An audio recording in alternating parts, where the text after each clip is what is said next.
March 12th, 2026 issue of the Wall Street Journal on the Niagara Frontier Radio Reading Service.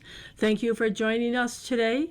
The highlights under business and finance are: the IEA said member countries would release a record 400 million barrels of oil from their emergency stocks in a bid to bring down crude prices that have soared during the war with Iran. The Dow fell 0.6% to its lowest close of the year, hurt by higher oil prices, while the S&P 500 slipped 0.1% and the Nasdaq rose 0.1%. Annual inflation held steady last month as consumer prices rose 2.4% from a year earlier and were even with the increase in January. Billionaire Tillman Fertitta has been in exclusive talks to buy Caesars Entertainment for roughly $7 billion after he topped a competing bid from Carl Icahn's firm. Papa John's International is reviewing a bid from a Qatari-backed investment fund to take the pizza chain private at a valuation of about $1.5 billion. McDonald's plans to launch new deals and discounts to keep the fast food chain ahead of competitors in the battle for consumers' dollars. Activists who encourage shoppers to boycott Target over its retreat from DEI acknowledged a breakdown in trust with the Black community and that their official work on the boycott will end. Shintas agreed to acquire UniFirst in a deal with an enterprise value of $5.5 billion more than 4 years after its first bid for the smaller uniform supplier. BlackRock is committing $100 million of grant capital to fund and expand training programs in the skilled trades. Now for the key articles under the worldwide section. Escalating Iranian attacks and the U.S. government's decision to hold off on military escorts for oil tankers through the Strait of Hormuz are raising the prospect of a prolonged closure that would choke off exports through the world's most important energy transport route. Returning to Russian fossil fuels in the wake of the Iran war would be a strategic blunder, the president of the European Commission said. The Justice Department is investigating Iran's use of Binance to evade U.S. sanctions, focusing on money flowing through the platform to a network funding terror groups. Trump ordered the Justice Department to reinstate sanctions on law firms he had singled out after the department said it wouldn't defend the president's directives. Ireland's Prime Minister plans to talk about investing billions in the U.S. as part of an annual St. Patrick's Day visit to the White House on March 17th. The Trump administration announced new tariff investigations targeting excess industrial capacity and forced labor regulations that could result in higher levies on scores of nations.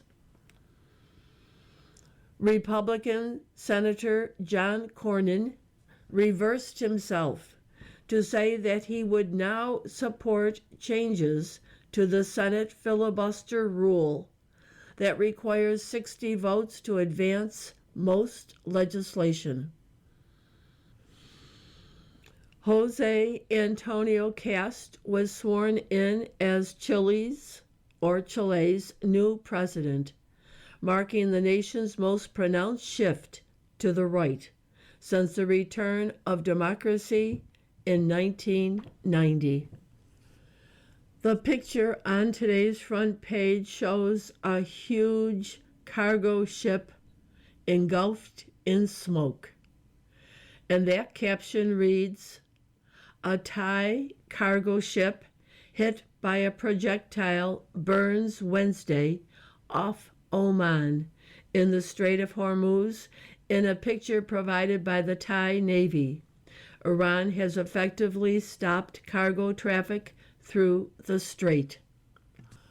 A second photo shows two ships idling in the water, and that caption reads, "With traffic in the Strait of Hormuz paralyzed, some oil tankers and cargo ships were seen from the United Arab Emirates shore on Wednesday." The article, "Tehran Steps Up Ship Attacks as Strait Closure Reverberates," by Jared Malzahn, Summer Saeed, and Shelby Holiday.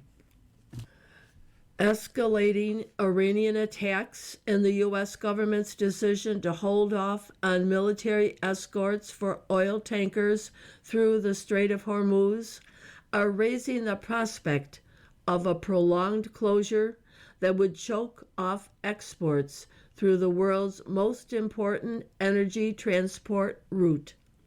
On Wednesday, the Islamic Revolutionary Guard Corps struck 3 cargo ships attempting to transit the waterway, the only sea route out of the Persian Gulf. 2 foreign tankers carrying fuel oil in Iraqi waters were later set ablaze by projectiles. 1 crew member was killed and 37 were rescued, an Iraqi official said. The U.S. has turned down repeated requests for tanker escorts from oil companies, officials from Gulf countries said. Defense officials said it is too risky to send warships into the confined waters of the strait, which is around 21 miles wide at its narrowest point, until the risks of Iranian fire have receded. U.S. forces have hit Iran's navy and its drone and missile crews in an effort to curb the threat, but Iran is still landing blows. Added to that are the risks of naval mines and Iranian submarines. With traffic paralyzed as a result, the shutdown of the strait is fast causing a global economic disruption and a major military and political challenge for the Trump administration. Shippers were bracing for a long shutdown of the waterway, where traffic could take a long time to recover, even after the conflict ends. Nations initiate record release of oil reserves. The decision to tap 400 million barrels aims to curb supply disruptions. Prices. By Matthew Dalton, Bojan Panchevsky, and Lawrence Norman. The International Energy Agency said its member countries would release 400 million barrels of oil from their emergency stocks, the largest reserves distribution in history, in a bid to bring down crude prices that have soared during the war with Iran. The release of oil would more than double the agency's biggest prior release, when IEA member countries in 2022 put 182 million barrels on the market after Russia launched its full-scale invasion of Ukraine, officials said.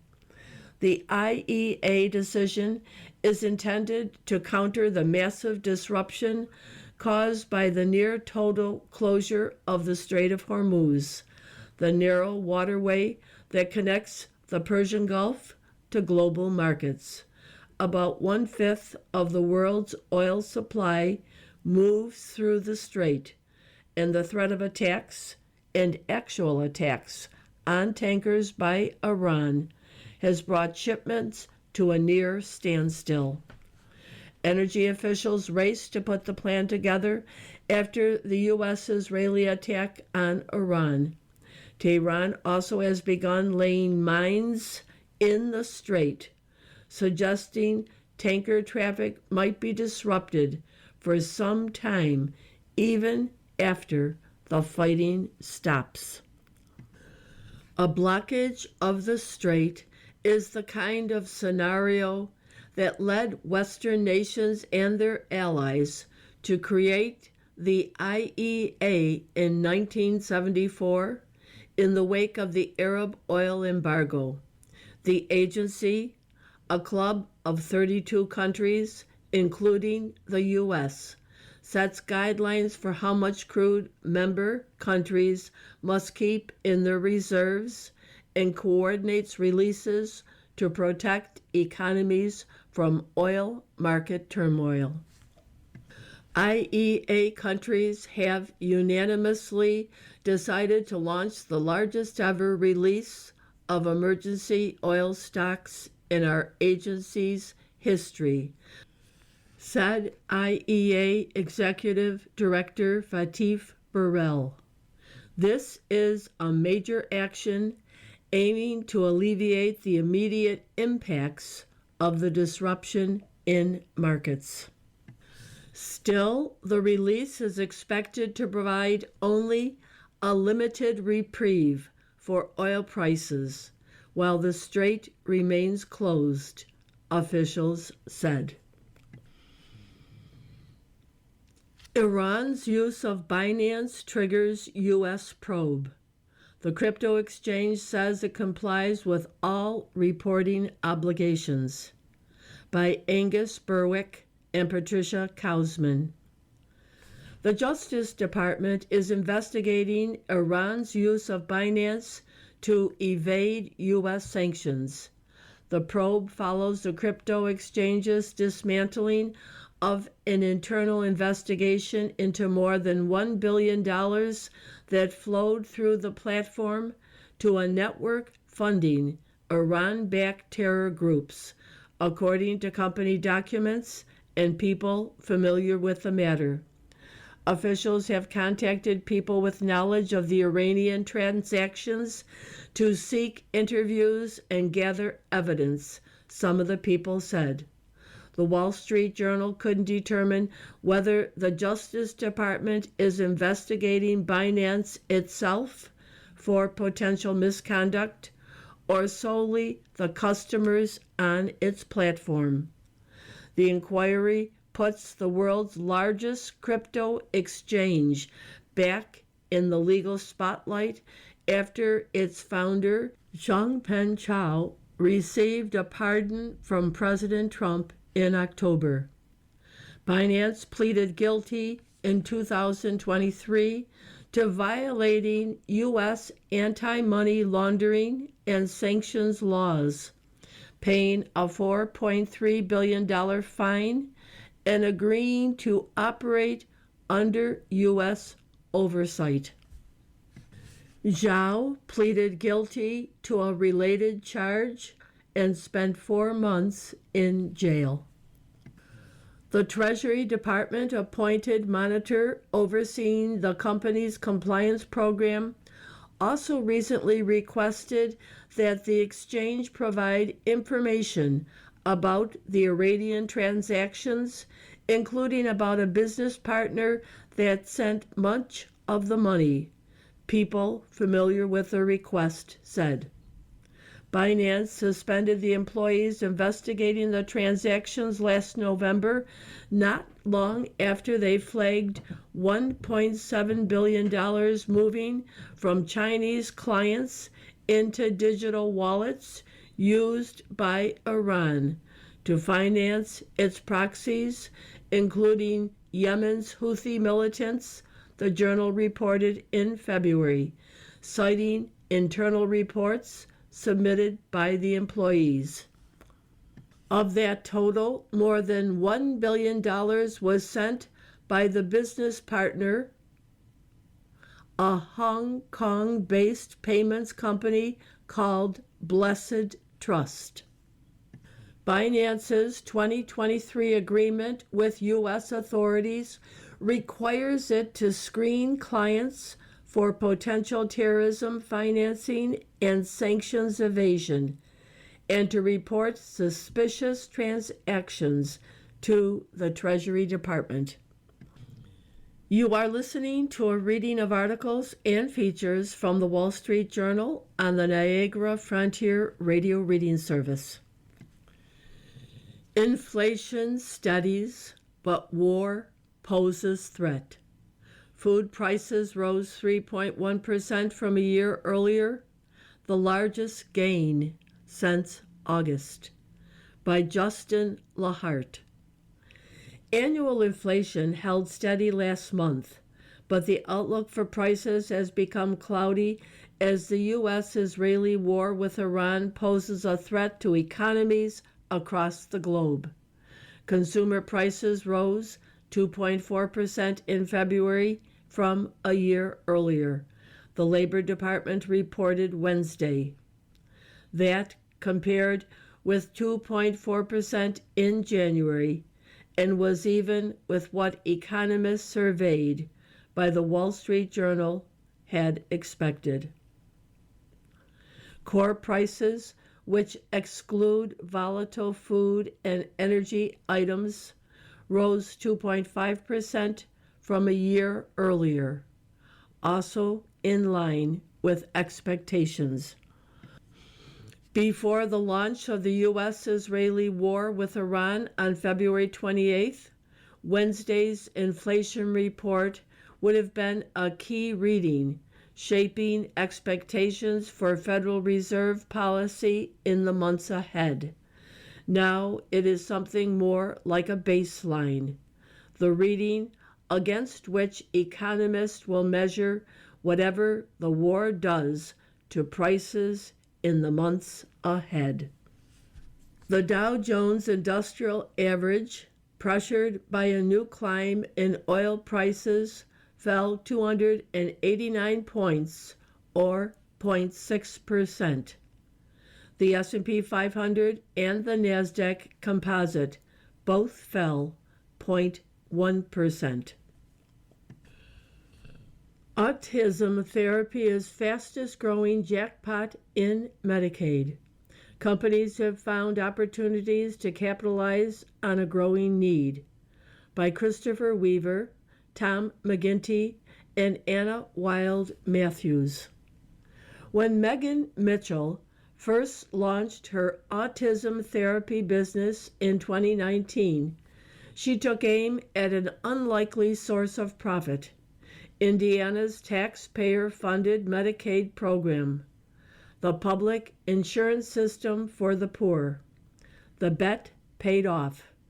In 2023, the state paid Mitchell's company, Piece by Piece Autism Centers, $29 million to provide therapy to just 84 patients, about $340,000 a child, according to a Wall Street Journal analysis of Medicaid billing records.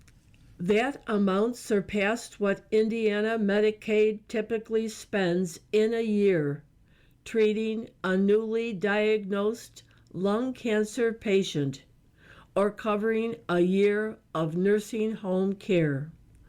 Piece by Piece became one of Medicaid's most expensive providers, in part by raising its prices, triggering reimbursements as high as $640 an hour for routine therapy that can be administered by workers with little more than a high school diploma.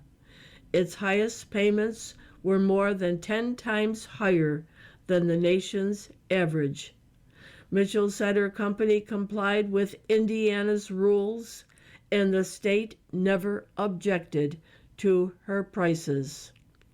I don't think Indiana really had any oversight, or not much, said Mitchell, who bought a series of properties, including a $2.5 million home on Florida's Sanibel Island and a $600,000 waterfront house on the Tippecanoe River in Indiana, while her company's Medicaid billings soared. Direct payments from state Medicaid programs to autism therapy providers grew to $2.2 billion in 2023 from $660 million just 4 years earlier, according to data. Private insurers administering Medicaid benefits paid hundreds of millions more. That made applied behavioral analysis, or ABA, as the therapy is called, the fastest growing service in Medicaid, the state-run program for low-income and disabled people. Federal taxpayers financed about 70% of Medicaid spending during that period. The Trump administration has recently zeroed in on alleged Medicaid fraud in Minnesota, where a broader investigation into social services organizations swept up a pair of autism therapy providers operated by members of Minneapolis's Somali community. President Trump cited the alleged fraud in ordering his immigration crackdown in the state, led by Democratic Governor Tim Walz. The Department of Health and Human Services Inspector General has begun a state-by-state investigation into Medicaid autism therapy billing errors, such as payments made despite missing documentation. The office has so far found widespread flaws in Maine, Wisconsin, Indiana, and Colorado. Its auditors, analyzing a sample of ABA claims in each of those states, found errors in every case, including billing for therapy while patients napped or watched videos. The audits didn't examine providers' overall cost or billing patterns. Protect yourself from scams that target older adults, by Claire Ansberry. Americans over the age of 60 are losing billions to fraud. I don't know why I was so clueless. Criminal crimes against older adults are rare. Financial crimes aren't. While the abduction of Nancy Guthrie, the 84-year-old mother of news anchor Savannah Guthrie, made many older people feel vulnerable, a far bigger threat is having someone wipe out your savings. Scammers will, of course, try to scam anyone, regardless of age. But the older adults are prime targets because they often have accumulated wealth and live alone, and they are assumed to be vulnerable. More than 147,000 people aged 60 and older reported scams in 2024, with losses of $4.9 billion, both up more than 40% from the year earlier, the FBI says. The majority of frauds aren't reported because of shame and fear, making the actual numbers far higher. There is not a family out there who has not or will not encounter some form of financial abuse, says Julie Schoen, past president of the National Center for Elder Abuse. Sitting on a plane, a fellow traveler told her about her father, a nuclear scientist who was scammed out of more than $100,000 in an investment fraud that promised high returns and low risk. The father kept meticulous records, which helped the FBI track down the scammer. The father still lost most of his money. After a scam is exposed, many victims beat themselves up. Shirley Donnie, 75, lost $135,000 of retirement savings and blames herself for not being mindful. She had received an email asking whether she authorized a $900 purchase on her PayPal debit card. It directed her to call the number provided if she hadn't. I should have known better, picked up my debit card and called the number listed there, said Donnie. Instead, she called the number in the email. David White answered, saying he worked in the PayPal legal department and that a criminal ring in Texas had obtained Donnie's personal information, including her Social Security number, and had access to her retirement account.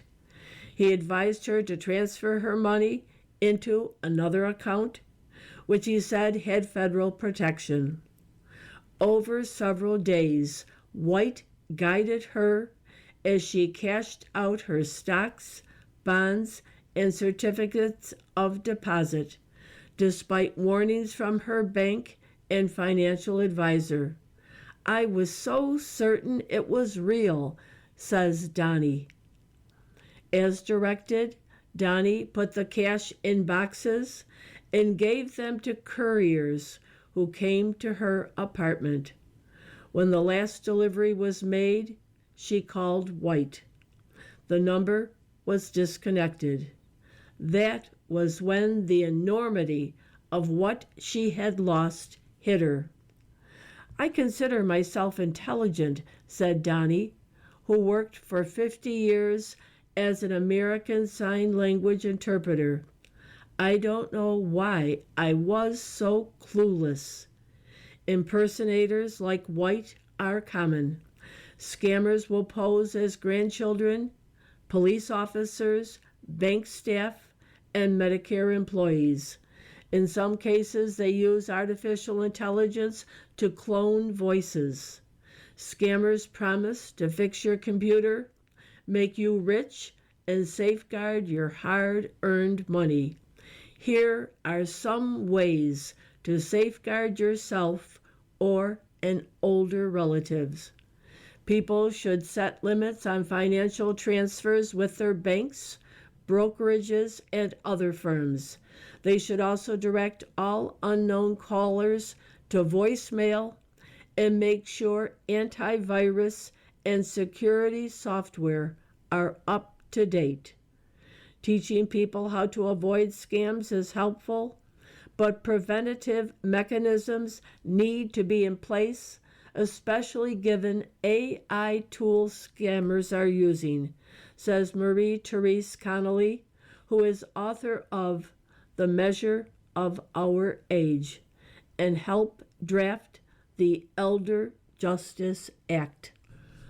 Automatic protections, temporary holds on suspicious withdrawals, or those over an agreed upon amount, and fraud alerts should be widely available.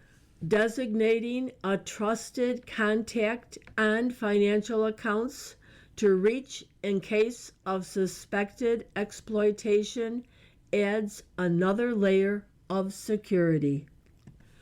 The FBI, Federal Trade Commission, and AARP and National Council on Aging urge people to independently verify phone numbers and emails rather than use those in unsolicited communications, and don't click on links. To check a website, type the web address directly into the browser window yourself If you see a pop-up message or locked screen, disconnect from the internet and shut down your device. Stop and think.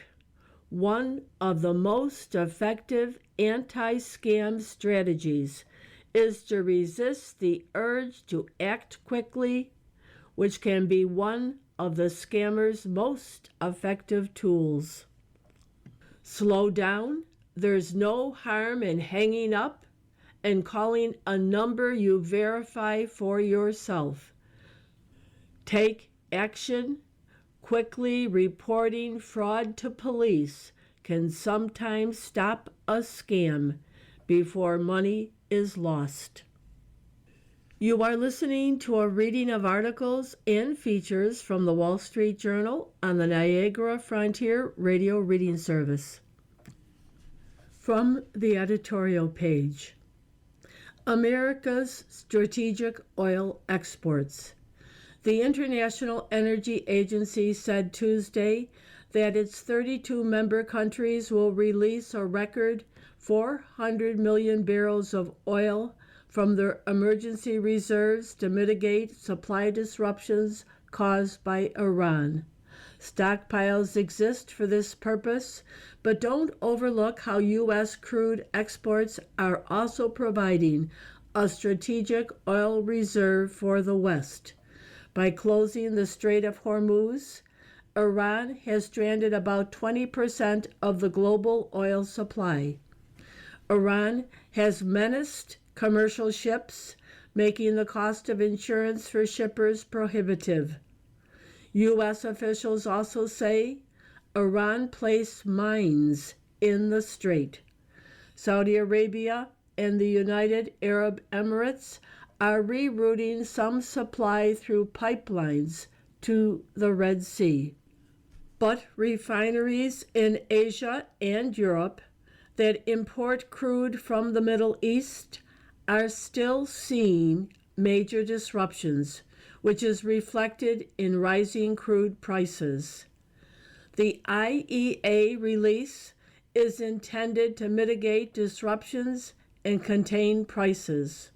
Western countries established the IEA after the 1970s Arab oil embargo for this purpose. In recent years, however, the outfit has become a mouthpiece for the anti-fossil fuel crowd. Progressives have cited IEA projections of waning global oil and gas demand to push policies to limit U.S. production. Fortunately, they haven't succeeded in stranding U.S. oil exports, which are now also mitigating supply disruptions for allies. Europe and Asia can thank former House Speaker Paul Ryan, who in 2015 drove legislation to overturn the U.S. embargo on oil exports that was imposed in 1975. Mr. Ryan cut a deal with Barack Obama to lift the ban in return for extending renewable subsidies. This spurred more shale fracking without crimping U.S. supply, since Gulf Coast refineries aren't well suited to process lighter shale blends. As a result, the U.S. is now a net exporter of oil. Since 2015, U.S. crude exports have increased nearly tenfold to 4 million barrels a day, about 1.8 million of which supply refineries in Europe and 1.5 million in Asia and Australia. U.S. exports have reduced allies' reliance on Russia and the Middle East. Yet that hasn't stopped progressives from trying to reinstate the ban. Democrats introduced legislation during the Biden years to block crude exports. We cannot continue to fuel the global climate crisis at the expense of American communities burdened by fossil fuel pollution, Massachusetts Senator Edward Markey said in 2021. U.S. exports are perpetuating a merry-go-round of oil dependence, Oregon Senator Ron Wyden said. These guys are clueless about the security and economic benefits of fossil fuels. They prefer that allies depend on Russia and the Middle East. Biden Energy Secretary Jennifer Granholm floated a ban on crude exports in 2021, though wiser heads prevailed after Russia invaded Ukraine. The war in Iran is another reminder that U.S. oil and gas is a strategic asset. The left's siren calls to unilaterally disarm would empower America's adversaries. New York's dismal tax forecast. Albany wants to undo pension reform and raise taxes even higher.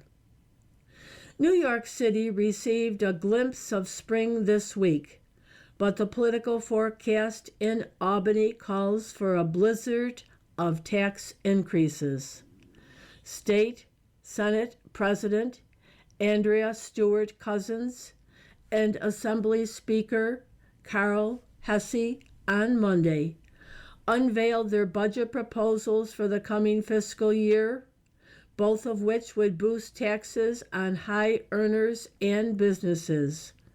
Mayor Zoran Mandani, who has been goading Albany to soak the rich, responded to the proposals. I'm grateful. No doubt. Democratic senators want to increase the state's top income tax rate by 0.5 percentage points on households making more than $5 million. That would raise the top state and local rate in New York City to 15.3%. They also propose to raise the state's corporate tax to 9% from 7.25% on businesses with more than $5 million income, and let New York City raise its corporate tax rate to 10.62% from 8.85%. All told, large businesses would pay a nearly 20% tax rate in New York City. The Assembly wants to increase business taxes by similar amounts and increase the individual top rate by 1.1 percentage points on income of more than $100 million.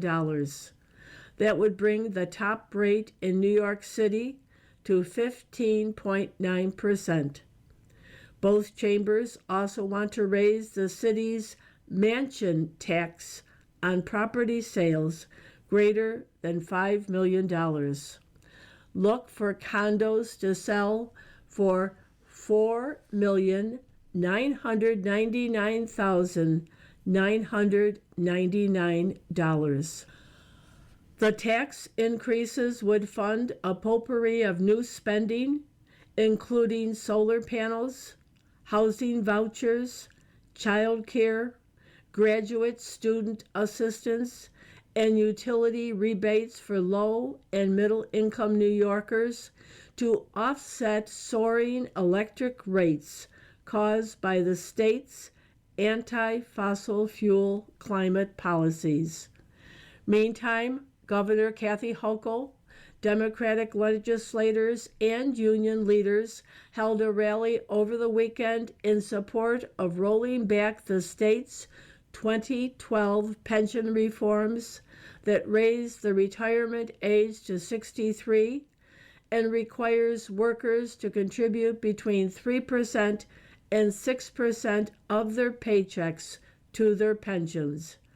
I'm fighting for a fair pension plan, the governor declared. Translation: New Yorkers employed by private businesses will have to pay more in taxes so Democrats can reward their government union friends. From the opinion pages, don't bank on a Texas blue wave. Record turnout for Democrats doesn't guarantee success in the general election, by Karl Rove. Count on Democrats to be all over any political happening in Texas that casts them in a positive light. Such is the case after last week's Lone Star state balloting, in which 2.3 million Texans voted in the Democratic primary and 2.2 million in the Republican primary. The higher turnout on the Democratic side, the Texas Tribune wrote, has helped fuel Democrats' hopes that backlash to President Donald Trump's policies could propel them to their first statewide win since 1994. A Southern Methodist University political science professor suggested that while Democrats weren't generally thought to have that great of a chance to win statewide office, that may not be true this time. An NBC News analyst argued, Democrats have matched their hype with real numbers at the polls, turning out more of them in the primary than Republicans did, left no doubt that Democrats have the will to win Texas. Hold your horses. Primary turnout isn't a reliable predictor of general election outcomes. In 2020, more Texas Democrats voted than Republicans in the presidential primary, 2.1 million to 2 million. That fall, Donald Trump beat Joe Biden in the state 52% to 47%, while Republican Senator John Cornyn was elected with 54% of the vote. The rest of the GOP statewide ticket received between 53% and 55% of the vote. In 2008, 2.9 million Texans voted in the Democratic primary, more than double the Republican 1.4 million. Yet, that November, Senator John McCain carried Texas with 56% of the vote, compared with Barack Obama's 44%. Mr. Cornyn won his first re-election 55% to 43%. In 2004, more than 800,000 Texans participated in the Democratic primary. Fewer than 700,000 came out for the Republican primary. Still, President George W. Bush carried the state 61% to 38%. The rest of the GOP statewide ticket against Democratic opponents received between 55% and 59%. The last time Democrats outvoted Republicans in a midterm primary was 2002. 1 million Democrats voted versus just over 600,000 Republicans. Yet Mr. Cornyn scored his first Senate victory by beating Dallas Mayor Ron Kirk 55% to 43%, while Governor Rick Perry, who as lieutenant governor succeeded George W. Bush when he was elected president in 2000, won a full term 58% to 40%. The historical records suggest it's a stretch to believe Republicans being outvoted in a primary indicates a Democratic general election statewide victory. Some observers have said the increased turnout in heavily Hispanic counties was a harbinger of a Democratic victory this fall, noting that among Hispanics, turnout was high. New York Times chief political analyst Nate Cohn wrote that 2026 is shaping up to be a strong one for Democrats in Texas. Maybe. But even Mr. Cohn admitted local politics might have driven Democratic turnout in heavily Hispanic, heavily Democratic counties. He cited Starr County in South Texas. Half the Democratic primary voters left their ballots blank in the Senate race. They'd turn out for the contest for county judge, the county chief executive position in Texas. This happened with Democrats in other heavily Hispanic counties, in Cameron County, Brownsville, and Harlingen. More votes were cast in the Democratic primary for county judge than in the gubernatorial primary.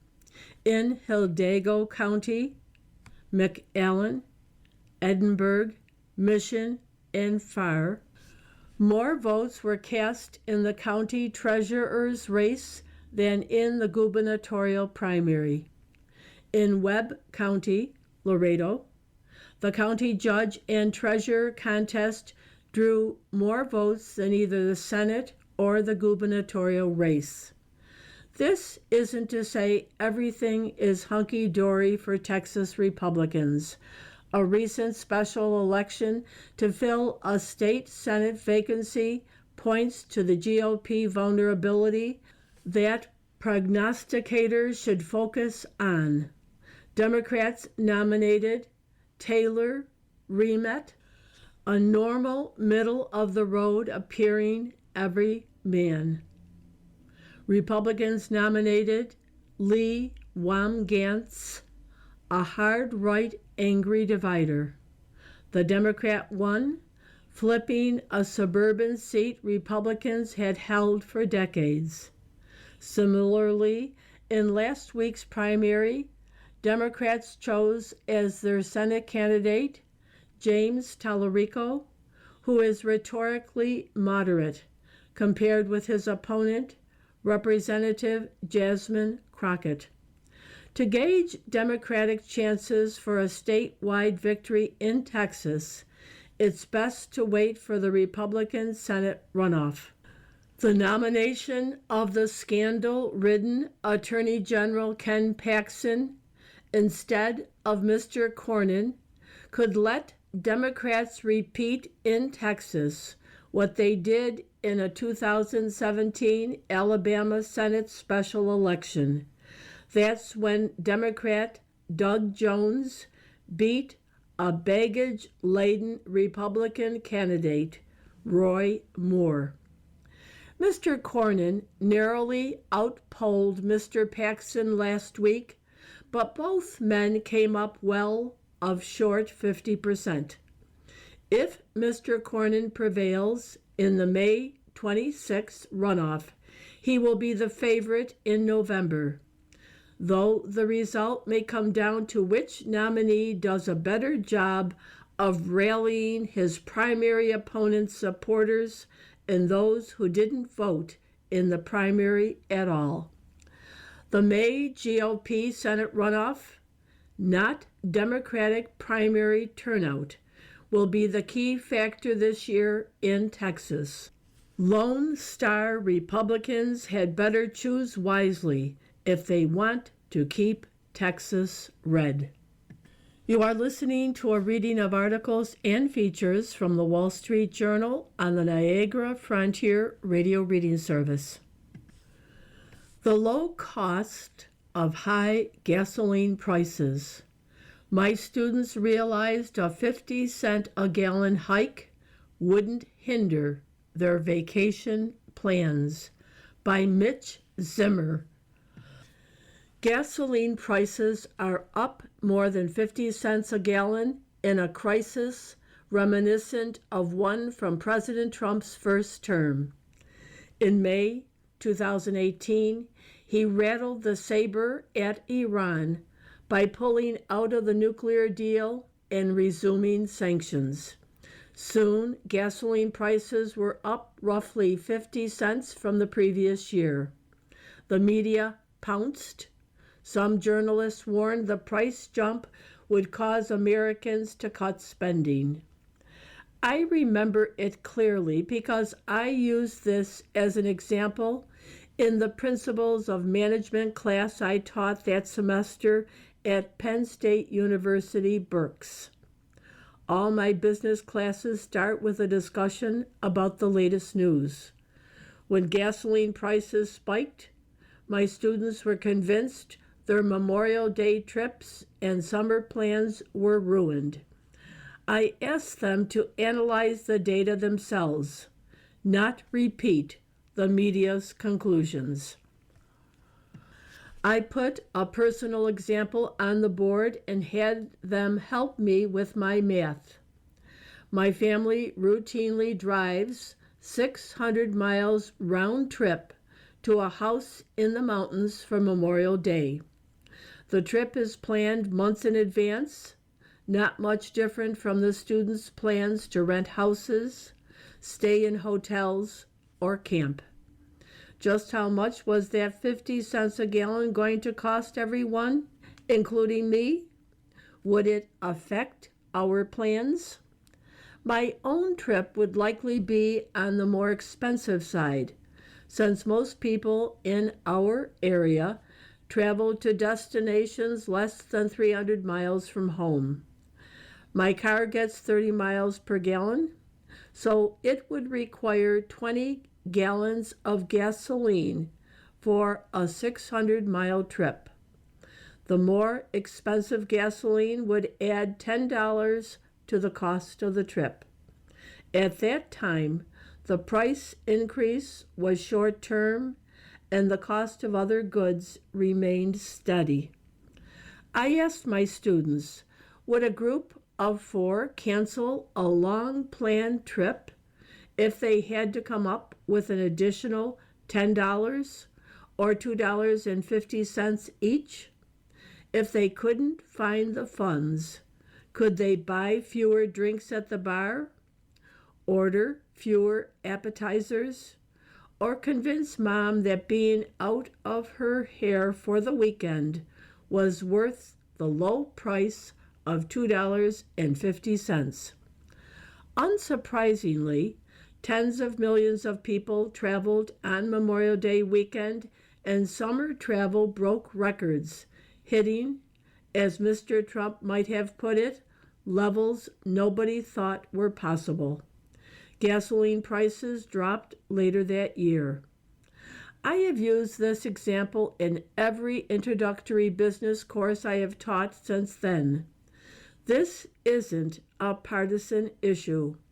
It's about training future business people to draw their own conclusions from available data. Mr. Zimmer is a former engineer, consultant, and professor. Letters to the editor. The topic, the victims of Medicaid autism racket. Regarding your editorial, the Medicaid autism racket, no one is more upset about this fraud than legitimate providers of behavioral therapy to those with autism. In light of that, there are 2 additional points worth making on this subject. First, not all service providers need to be painted with the same brush. There are many exceptional entities with highly trained personnel providing excellent therapy. Second, behavioral therapy outcomes should be audited with the cost of inaction in mind. For example, at Princeton Child Development Institute, adults with autism who have benefited from its behavioral therapy have full or part-time employment rates of 60% to 80%, much higher than the national average of 15%. From Phil Edwards, President, Board of Trustees, Princeton Childhood Development Institute, Princeton Junction, New Jersey. Same topic. In 2023, the FBI recorded 1,326 incidents of old-fashioned bank robbery in all its various forms. The total take was probably far less than $10 million. This is paltry compared to defrauding the government, where the amounts dwarfed anything that someone could hope to steal from a bank. It is time to update Willie Sutton's famous dictum on bank robbery. People rob the government because that's where the money is. From Professor Michael H. Way, California State University, Bakersfield, California. New letter. It isn't the seat belt's fault if you don't use it. Advanced Driver Assistance Systems, ADAS, assist the driver, but they don't take away the responsibility of the driver.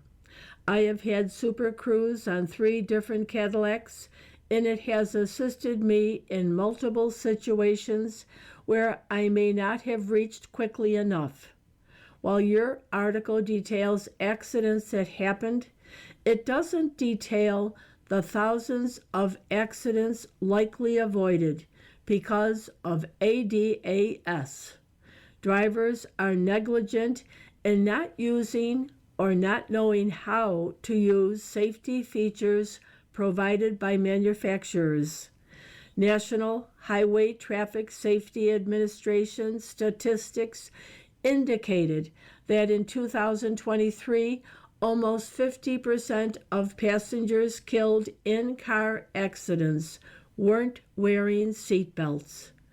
I've driven a 2026 Tesla Model 3 for over 5,000 miles and have used full self-driving FSD for 94% of those miles. In that time, it has been amazing to experience the situations where FSD has assisted me and saved me from what otherwise could have been an accident. One's FSD can protect you from other irresponsible drivers. From Wayne Stober, Savannah Park, Texas. You've been listening to a reading of articles and features from the March 12, 2026 issue of the Wall Street Journal. We read from the Wall Street Journal every Monday through Thursday at 11 p.m. Your reader has been Corrine. Thank you for listening.